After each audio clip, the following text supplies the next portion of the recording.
주님의 말씀입니다. 경청하십시오.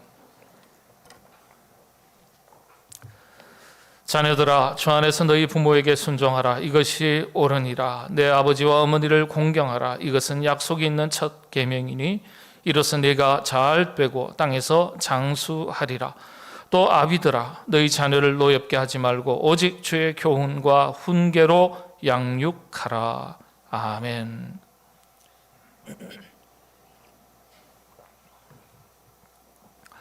실화는 아니니까, 지어낸 가상의 이야기니까 놀라지 마시고 들으시기 바랍니다. 어느 나라에 아이를 파는 마트가 있었다 그럽니다. 화창한 봄날에 부부가 손을 잡고 아이를 파는 마트를 찾아갔습니다. 다양한 종류의 아이들이 진열되어 있었습니다. 홍보물 안내 책자를 보니까 1층에는 태어날 때부터 타고난 천재 아이들이 있답니다. 2층에는 음악성이 대단히 뛰어난 아이들이 있답니다. 그리고 3층, 4층에는 예능과 또 특별히 스포츠에 뛰어난 아이들이 진열되어 있다고 안내를 했습니다. 이 부분은 직원에게 요즘 가장 인기 있는 완벽한 아이를 하나 소개해 달라고 그렇게 요청을 했습니다. 정말 이런 아이마트가 있다면 여러분, 어떤 아이를 구하고 싶으세요? 어떤 아이? 요즘은 어떤 아이요? 노래에 재능이 있는 아이, 아니면 스포츠에 재능이 있어서 손흥민 축구선수와 같은 그런 아이, 공부도 잘하고 인간관계도 잘하고 말씀드린 대로 운동도 잘하고 노래도 잘하고 어디를 내놓아도 손색이 없는 그런 완벽한 사람으로 자랄 가능성이 있는 그런 아이를 선택하고 싶을지 모르겠습니다. 이 부부 역시 어쩌면 완벽하지는 않아도 그런 근사치에 가까운 그런 아이를 구하고 싶었습니다. 그런데 과연 그런 아이가 있을까요? 판매원에게, 직원에게 요청을 했습니다. 그런 아이를 구해달라고. 직원이 그런 아이가 별로 없는 것 같은데, 그래서 재고 목록을 쫙 뒤져보니까 세상에나 정말 다행히 딱 한 아이가 남아 있었습니다. 이 부부가 정말로 원하는 완벽하게 보이는 아이였습니다. 그 아이를 구해서 데리고 집으로 왔습니다.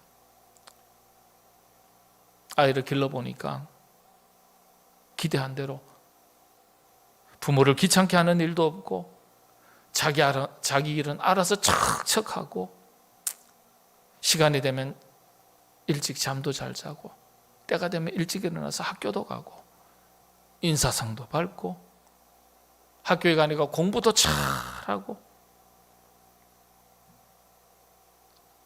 오히려 완벽하지 않은 부모의 실수도 어른스럽게 이해할 줄 알고 감싸줄 줄 아는 이 부부에게는 정말 만족스러운 아이였습니다.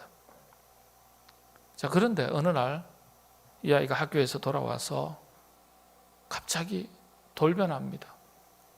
엄마 아빠에게 막 화를 내는 겁니다. 부모가 놀랐어요. 이 아이가 한 번도 그런 적이 없었기 때문이죠.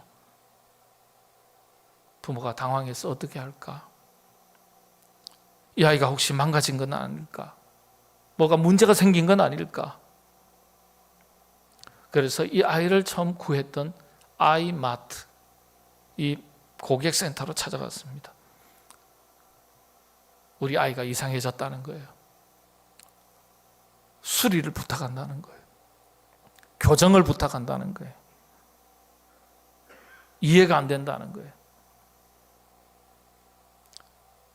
그저께까지만 해도 마음에 콕 드는 아이였는데 왜 이렇게 변했는지 모르겠다고. 직원이 듣다가 수리를 맡기시라고, 교정을 하려면 맡기셔야 된다고 맡았습니다. 부모가 돌아간 뒤에 직원이 이 아이에게 물었습니다. 얘야, 너 왜 그러니? 무슨 이유 때문이니? 혹 내 새 가족이 마음에 안 드니, 엄마 아빠가 마음에 안 드니 물었습니다. 여기서 질문 드리겠습니다. 이 아이가 직원의 말을 듣다가 대답을 합니다. 귓속말로 소곤소곤 이렇게 대답을 합니다. 뭐라고 얘기했을까요? 뭐라고 얘기했을 것 같아요? 이렇게 대답을 했습니다. 혹시 저에게 완벽한 부모를 찾아주실 수는 없나요?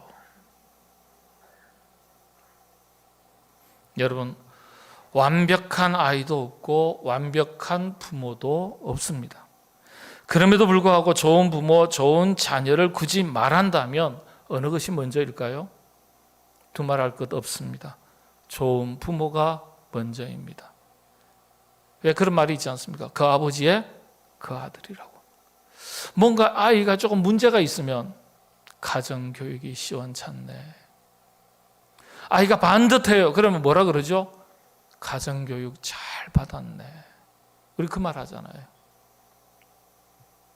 좋은 자녀 이전에 좋은 부모 노릇하는 것이 먼저 아니겠습니까? 그래서 나쁜 자녀는 없고요. 나쁜 부모만 있다는 말이 그래서 있는 것 같습니다. 좋은 부모 노릇하기가 참 어려운 세상인 것 같습니다. 한 번도 부모 되는 연습 제대로 해본 적 없이 우리가 부모가 되었습니다. 대부분의 부모님이 다 그렇죠. 그래서 실수도 많고 허점이 많고, 예. 물론 성공적인 부모님도 계시죠. 자녀 양육에 아쉬움과 후회가 없는 부모 없다는 이야기가 그래서 생긴 것 같습니다. 하나님께서는 우리 인간이 불완전한 존재인 것을 아시고 돕는 사람이 필요한 것을 아셨습니다. 그래서 아담에게 하와를 만들어 주신 거예요.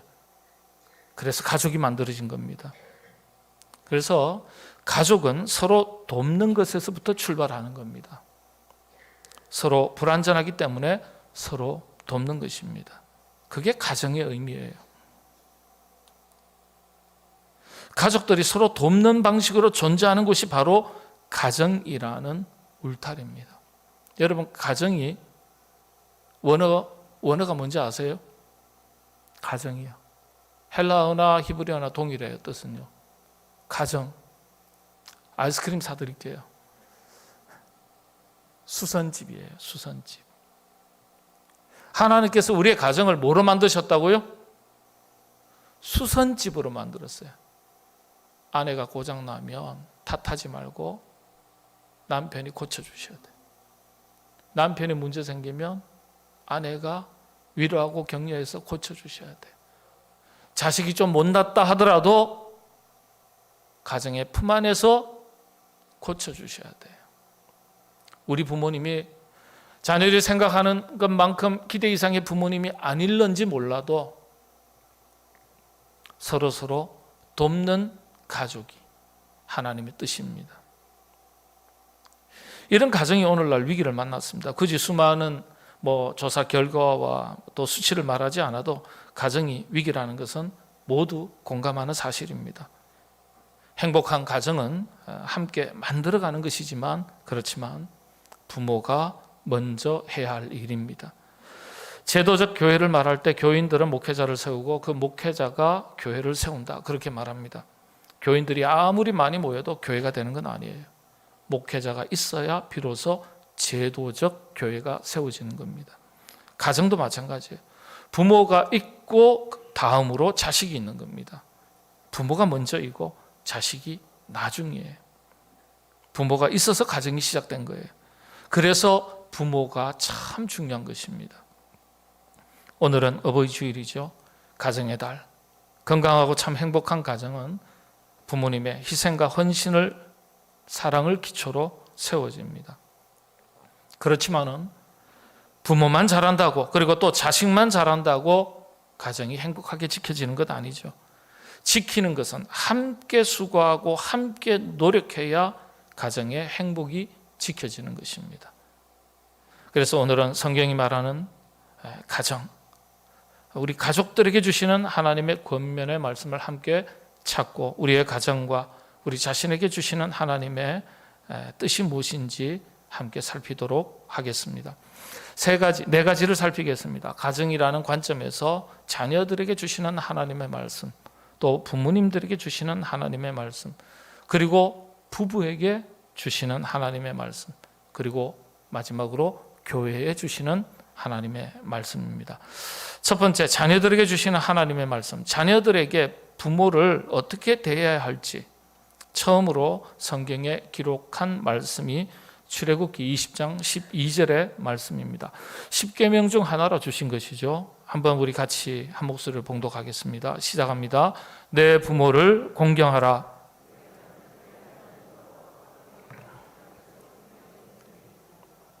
내 부모를 공경하라. 복음서에는 보면 혹은 내 부모에게 순종하라 이렇게 가르치고 있습니다. 공경, 순종 다 비슷한 말인데 전혀 아닙니다. 전혀 달라요. 공경은 히브리어로 카바드라고 말하는데 존경하라는 뜻입니다. 귀한 것, 귀하게 여기라는 뜻이에요. 귀한 줄 알라 이런 뜻입니다. 순종은 뭘까요? 헬라어로 휘파쿠오라고 말합니다. 청종을 말합니다. 순종은. 청은 뭐예요? 잘 들으라. 종은 따를 종자죠. 그러니까 잘 듣고 일러주신 대로 행하라는 뜻이에요.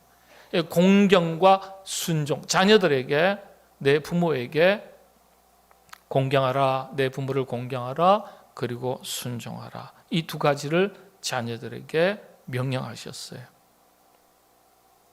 종교개혁자 켈빈 같은 경우는요, 부모에 대한 자녀들의 가장 모범적인 성경의 가르침을 한마디로 요약할 때, 예를 들어서 공경과 순종을 한마디로 요약했을 때 어떻게 표현할 수 있을까 할 때 잠언서 23장 25절의 말씀이라고 켈빈은 그렇게 해석을 했습니다. 평가를 했습니다.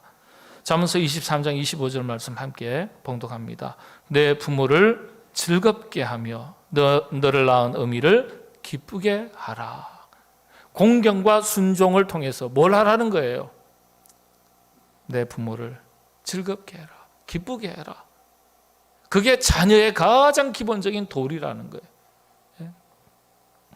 한마디로 부모님을 기쁘시게 즐겁게 하는 것에 초점을 맞추라는 것입니다. 공경이든 순종이든 무엇이든 부모님을 기쁘고 즐겁게 해드리는 것이 가장 큰 효도요 바람직한 자녀 모습인 것을 성경이 가르쳐주고 있습니다.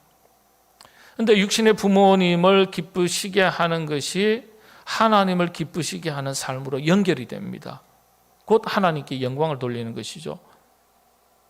우리의 교리를 다 모아놓은, 정리해놓은 웨스트민스터 신앙 고백서에 따르면 교리죠. 이건 하나님께서 우리 인간을 만드신 이유가 됩니다. 육신의 부모를 기쁘시게 하고 하나님 아버지를 기쁘시게 하는 것이 우리의 존재 이유입니다.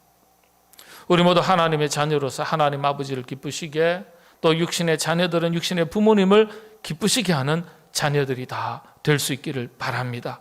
이것이 자녀들을 향한 하나님 아버지의 뜻입니다.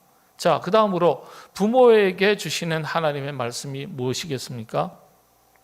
자녀들을 양육함에 있어서 하나님께서 부모들에게 주신 명령을 두 가지로 요약합니다. 신구약 성경 다 66권을 종합했을 때 두 가지로 요약을 합니다.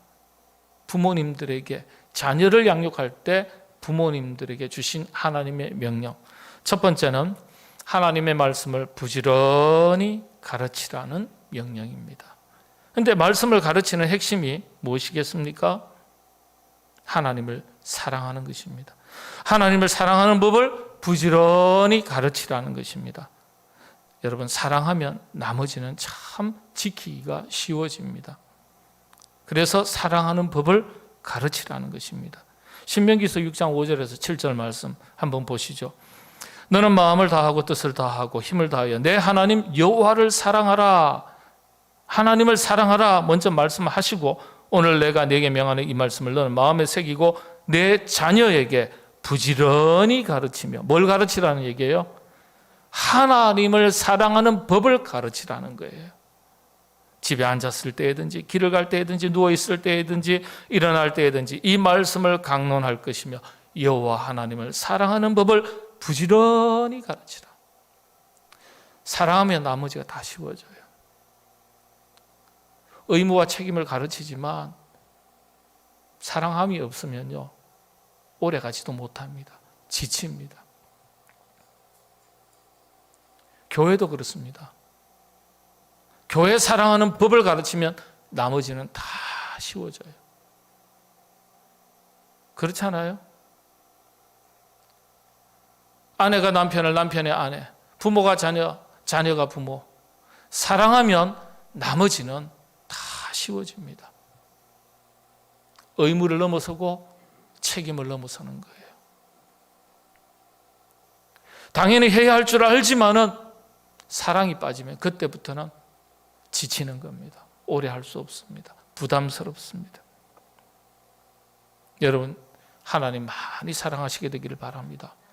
교회 많이 사랑하시게 되기를 바랍니다. 부모님을 많이 사랑하시게 되기를 바랍니다. 왜 이렇게 약하십니까? 사랑은요, 입으로만 하는 것 아니에요. 희생이 뒤따라야 돼요. 여러분의 아내를 많이 사랑하시게 되기를 바랍니다. 큰일 났네요. 여러분의 남편을 많이 사랑하시게 되기를 바랍니다. 그래도 감사합니다. 사랑하면 쉬워집니다. 자, 자녀들을 양육함에 있어서 하나님께서 부모들에게 주신 명령, 첫 번째가 하나님의 말씀을 부지런히 가르치라. 여호와를 사랑하는 법을 가르치라는 것. 두 번째는요, 자녀들을 노엽게 하지 말라. 원문의 뜻은 상처를 주지 말라, 이런 뜻입니다. 어린 시절에 깊은 상처가 평생을 갑니다. 그 상처가 자녀의 인생을 뒤흔들어 놓습니다. 오늘 본문 말씀 4절이죠. 또 아비들아, 너희 자녀를 노엽게 하지 말고 오직 주의 교훈과 훈계로 양육하라. 어느 초등학교 교실 선생님께서 화가 나서 아이를 막 꾸짖습니다. 이유는요, 미술 시간인데 크레파스를 가지고 오지 않았어요. 이 아이가 집안이 너무 가난해서 크레파스, 크레용을 준비할 수가 없었던 겁니다. 근데 이 선생님이 그 까닭을 몰랐어요.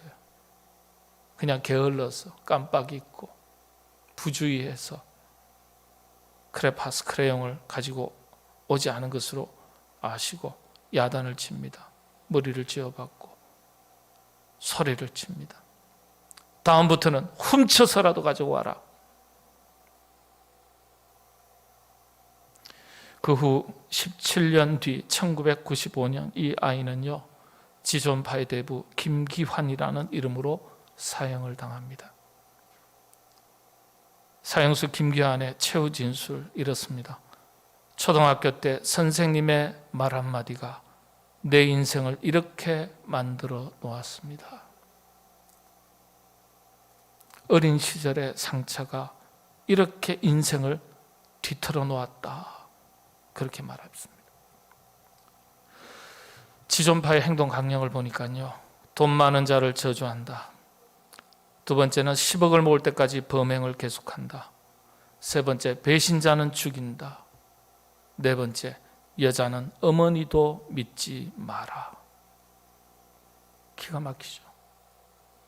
여러분, 어린 시절의 깊은 상처가 그의 인생을 비극으로 이끌었습니다. 우리 하나님께서 다 아시고 부모들에게 그렇게 권면하는 거예요. 명령하는 거예요. 자녀들에게 상처를 주지 마라. 부모 자식 간에 주신 말씀을 정리하면요, 자녀들에게는 이렇게 말씀하셨죠. 너를 낳은 아비에게 청종하고 내 늙은 어미를 경히 여기지 말지니라. 내 부모를 즐겁게 하며 너를 낳은 어미를 기쁘게 하라. 부모님들에게는 이렇게 말씀하셨습니다. 또 아비들아, 너희 자녀들을 노엽게 하지 말고 오직 주의 교훈과 훈계로 양육하라. 마땅히 행할 길을 아이에게 가르치라. 그리하면 늙어도 그것을 떠나지 아니하리라. 하나님을 믿는 것과 어버이를 섬기는 것이 크게 다르지 않습니다. 어버이의 가장 큰 기쁨은 자녀들의 청종입니다. 잘 듣고 일러주신 대로 지켜 행하는 것입니다. 부모님도 마찬가지, 하나님도 마찬가지. 하나님께서도 그래서 순종이 제사보다 낫다 그렇게 말씀하신 거예요. 자녀들을 대하는 부모의 태도 역시 신중해야 됩니다. 자녀들에게 마땅히 행할 바 바른 것을 가르치는 부모 노릇 제대로 해야 하겠습니다. 다만 자녀에게 상처를 주는 방식이 아닌 건강한 방식으로 자녀들을 양육해야 되겠죠. 부모에게 받은 상처가 평생을 가는 법입니다. 자녀를 사랑하시되 상처 주지 않는 방법으로 더 많이 사랑하고 자녀를 대하셔야 되겠습니다. 하나님께서 그런 지혜를 여러분들에게 더해 주시기를 바랍니다. 그래서 자녀가 지혜로운 것이 아니라 누가 지혜로워야 되죠? 부모가 먼저 지혜로워야 돼요. 부모가 먼저. 행복한 가정의 비결, 하나님께서 지혜 주셔서 건강하게 잘 지키고 세워나갈 수 있도록 은혜 주시기를 바랍니다. 뭐든지 사랑하면 가까이에 있고요, 사랑하지 않으면 멀어지는 법이에요. 여러분 부부지간에도 부모 자식간에도 형제간에도 더 많이 사랑하며 살아가시게 되기를 바랍니다. 인생의 가장 큰 비극은 사랑해야 될 대상을 미워하고 산다는 것입니다. 그것만큼 큰 비극이 없습니다. 가정의 달을 맞이해서, 어버이 주일을 맞이해서, 어린이날을 맞이해서, 부부의 날을 맞이해서, 스승의 날을 맞이해서 5월달에 다 있어요. 사랑해야 될 대상을 미워하거나 저주하지 않고 더 많이 사랑하며 살아가시게 되기를 바랍니다. 부부에게 주시는 하나님의 말씀 세 번째입니다. 마태복음 19장 5절에서 6절 같이 한번 읽겠습니다.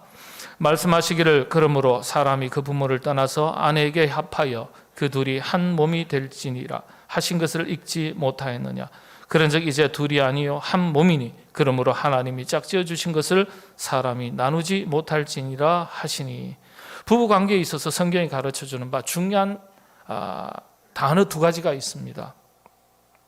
부부에게 주시는 말씀, 연합과 한몸이라는 단어입니다. 부부를 설명할 때는 이 단어가 굉장히 중요한 단어입니다. 연합 그리고 한몸이라는 단어입니다. 연합은 바른 관계를 말합니다. 손과 발이 조화를 이루듯이 아주 중요한 단어인데요. 이 연합, 유니온이라고 그러죠. 영어에서는. 이 성경에서 유니온이라는 단어는 딱 세 가지 경우에만 사용을 합니다. 첫 번째는 삼위일체 하나님을 설명할 때, 성부, 성자, 성령 하나님을 설명할 때 연합이라고 말합니다. 유니온이라고 말합니다. 그 다음에 또 하나는 하나님과 우리와의 연합. 케일린 같은 경우는 세례와 성찬을 가지고 설명을 했습니다. 하나님과 우리와의 연합. 그걸 유니온이라고 했어요. 그 다음에 세 번째가 부부 간의 연합입니다. 이렇게 딱 세 가지 경우에만 사용됩니다. 부부가 한 몸이 되는 경우가 하나님과 하나가 되는 것과 같습니다. 성경에서 말하는 부부 간의 이 연합, 유니온, 이 원래 단어의 뜻은요, 이 단어의 어원을 보면 얽힌 이야기가 이런 이야기가 있습니다. 서로 다른 두 종이를 풀로 딱 맞춰서 붙였다는 뜻입니다.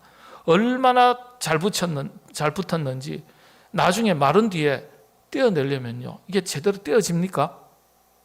안 떼어져요. 그래서 억지로 떼내려면 어떻게 됩니까? 서로 찢어지는 거예요. 서로 찢어지는 거예요. 그만큼 부부는 철저하게 하나라는 뜻입니다. 철저하게 하나. 그래서 부모는 떠나는 관계고요. 우리 자녀 입장에서는 부부는 딱 붙는, 연합하는 관계입니다. 부모님 입장에서는 좀 서운한 것 같지만은 이게 성경의 가르침입니다. 건강한 자녀는요, 부모를 잘 떠나는 거예요. 부모를 잘 떠나는 것입니다. 훌륭한 또 부모님은요, 자신의 품에서 자녀를 잘 떠나 보내는 것입니다. 대신 부부는 딱 하나로 붙는 거예요. 한 몸을 연합하는 거예요. 그래서 부부가 갈라서면요, 이 종이가 찢어지듯이 그렇게 아픈 거예요. 스트레스 중에서 최고의 스트레스 지수가 배우자의 사망입니다. 둘이 붙었다가 떨어지는 것이니까 상처가 나는 것 아니겠어요? 동서양을 막론하고 스트레스 지수 1번이 배우자의 사망입니다. 이걸 회복하는 것이 하나님의 창조 섭리인데 이것이 그렇게 안 되는 가정이 너무 많아요. 시대적인 병이 깊다고 하겠습니다. 그러니까 우리가 부부로서 서로 만나가지고 박자도 좀 안 맞는 것 같고 뭔가 보면 서로 시원찮은 것 같고 재미가 없는 것 같아도 서로 부부 귀한 줄 알고 그저 악처가 뭐라 그러죠? 10명의 효자 효녀보다 낫다 그런 말이 있지 않습니까? 서로 그냥 좋은 줄 알고 서로 의지하면서 서로 보완하면서 말씀드렸잖아요. 수선소, 가정이라는 게 수선소예요. 서로 수리해 가면서 고쳐가면서 살아야지 괜히 뭐 할 말 안 할 말 다 하면서 상처 주면서 그렇게 살아갈 일이 아니죠. 살면 얼마나 살겠습니까? 여러분 항상 그렇게 부부간에 서로 호흡이 잘 맞는 관계가 아름다운 그런 부부로 지내시게 되기를 바랍니다. 그 다음에 또 하나가 부부에게 주신 말씀이 한 몸이라는 단어예요. 연합이라는 단어를 한 차원 더 높여서 설명하는 것이 한 몸입니다. 생명 공동체를 말합니다. 다시 말씀드리면 같이 죽고 같이 사는 게 한 몸이에요. 연합이라는 의미와 또 다르죠. 가장 이상적인 부부 관계가 어떤 겁니까? 한 몸과 같이 죽고 같이 사는 거예요. 서로 분리가 되어 있는 것 같지만은 영적으로는요, 몸이면 몸, 마음이면 마음, 생각이면 생각, 뭐 삶이면 삶, 뭐 완전히 한 몸처럼 되는 거예요. 영적인 기준에서 서로 돕는 배필로서 최상의 상태를 말하는 것이죠. 그런데 과연 이런 부부가 있을까요? 없을까요? 이런 부부가 있을까요? 없을까요? 없어요. 저도 살아보니까 없더라고요. 없어요. 그런데 여러분 책 하나가 있죠. 세계적인 베스트셀러 금성에서 온 남자, 화성에서 온 여자. 잘 아시죠? 부부에게 권위 있는 책인데 이게 남자와 여자가 서로 만나서 가정을 이루지만은 보니까요 그만큼 서로 다르다는 거예요. 금성에서 온 남자, 화성에서 온 여자. 당연하죠. 창조 섭리부터가 달라요. 우리 남자들은 뭘로 만들었습니까? 하나님께서 흙으로 만들었어요. 우리는 토기예요, 토기. 남자들은. 여성은요, 남자의 갈빗대로 만들었어요. 본 차이나예요. 재질부터가 달라요. 그러니까 보고 남성이 좀 시원찮으면 아이고 우리 남편 깨어지기가 쉽구나. 아내들이 측은한 마음을 가지고 아유 그래 내가 위로하고 보듬어 줘야지. 부실해도 내가 내 몫의 태인 십자가다 생각해야지. 이러고 사셔야 돼요. 그리고 남편의 입장에서는 아내 볼 때는 야 귀하다. 내 살 중에 살이요 뼈 중에 뼈로다. 본 차이 나구나. 귀한 것을 하나님께서 내 아내로 주셨으니까 귀한 줄 알고 잘 관리해야지. 잘 지켜야지. 살펴야지. 그렇지 않습니까? 오늘 가정의 달인데 굉장히 힘드신가 봐요. 예. 그러니까 여러분 창조 섭리부터가 다르고 금성, 화성에서부터 와서 모였다 만났다 생각하시고 서로 다른 것을 보실 때는 그 참 희한하다, 신기하다, 신비롭다 이 생각하셔야 돼요. 서로 다른 것을 보실 때. 그러면서 재미있게 지내셔야 돼요. 그렇게 지내시기를 바랍니다. 마지막으로 교회에 주시는 말씀, 교회는요 영적인 가족 공동체입니다. 가정과 동일한 기준에서 말씀하셨어요. 에베소서 4장 2절 3절 말씀입니다. 같이 읽고 말씀 마치겠습니다. 모든 겸손과 온유로하고 오래 참음으로 사랑 가운데서 서로 용납하고 평안에 매는 줄로 성령이 하나 되게 하신 것을 힘써 지키라. 성령이 하나 되게 하신 것을 힘써 지키라. 영적인 가족 공동체로 우리 교회를 묶어주셨습니다. 여러분 우리 교회도 보면 오늘 새로 오신 분 계신지 모르겠습니다. 처음 방문하신 분 계실지 모르겠습니다. 지난주에 계시던데요. 우리 개인의 입장에서는 좋은 교회를 찾고 만나고 신앙생활하는 거 참 중요한 일입니다. 그런데 여러분 좋은 교회를 찾고 찾으면 여러분 얼마나 찾으셔야 되겠어요? 얘가 좋은 교회인 줄 알고 다녔는데 여기보다 더 좋은 교회가 있어요. 옮기시겠어요? 그 교회 다니시면 더 좋은 교회는 또 없을 것 같습니까? 여러분 더 좋은 교회를 찾으시면 평생을 영적인 순례 방황을 하셔야 돼요. 여러분, 우리가 어떤 마음으로 교회에서 깃들이고 신앙의 뿌리를 내리고 신앙생활을 하셔야 돼요? 하나님께서 나로 하여금 만나게 하신 교회, 있게 하신 교회, 좋은 교회가 있어서 찾아가는 것이 아니라 나로 하여금 있게 하신 교회, 만나게 하신 교회를 좋은 교회로 만들어갈 줄 아는 그분이 진짜 일꾼이에요. 여러분, 그런 마음으로 신앙생활을 하셔야 돼요. 그렇지 않으면 목회자나 성도나 더 좋은 교회 찾는다고요? 평생을 찾아도 끊임없이 찾습니다. 그렇게 신앙생활 하시는 거 아니에요. 하나님의 뜻이 있겠지. 부족한 것 있으면 그 부족함을 채우라고 나를 여기에 있게 하셨지. 나를 보내셨지. 하나님께서 사명 나에게 주셨지.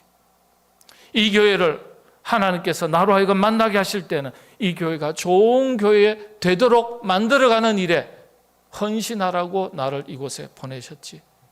목회자도 그런 마음으로 목회해야 되고 성도들도 그런 마음으로 신앙생활 하셔야 됩니다. 그래야 신앙생활이 복되고 행복하고 즐겁고 의미가 있습니다. 보람이 있습니다.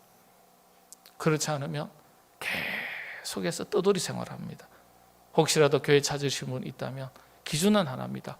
건강하고 건전한 교회인가 아닌가. 예, 목사가 키가 180 이하냐 180 이상이냐 이것만 보시고 여러분, 왜냐하면 이단이 너무 많기 때문에. 건강하고 건전한 교회면 부족한 것이 많이 보여도 하나님께서 나로 하여금 사명 감당케 하시기 위해서 이 교회 만나게 하셨구나, 그 생각하셔야 돼요. 그래야 신바람 납니다. 행복한 믿음의 가정을 이루는 것 참 중요하죠. 행복하지만 믿음의 가정이 아닐 수 있습니다. 그렇죠? 또 믿음의 가정이기는 하지만 행복하지 않을 수가 있습니다. 두 가지가 다 채워져야 돼요. 가족들이 서로 노력하셔야 돼요. 교회도 영적인 가족 공동체입니다. 동일하죠? 우리 모두 행복한 믿음의 가정, 영적인 가족 공동체를 잘 이루어서 하나님 앞에 참 영광이 되고 기쁨이 되고 우리에게도 참 기쁨이 되고 즐겁고 행복한 그런 신앙생활, 인생을 살아갈 수 있도록 하나님께서 우리의 심령 가운데, 여러분의 가정과 가족들 가운데, 우리 교회 가운데 큰 은혜 더해 주시기 바랍니다. 기도하겠습니다.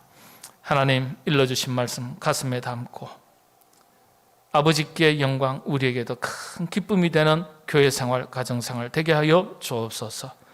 우리에게 육신의 어버이 주셨으니 감사합니다. 일러주신 말씀대로 공경하고 순종하게 하여 주옵소서.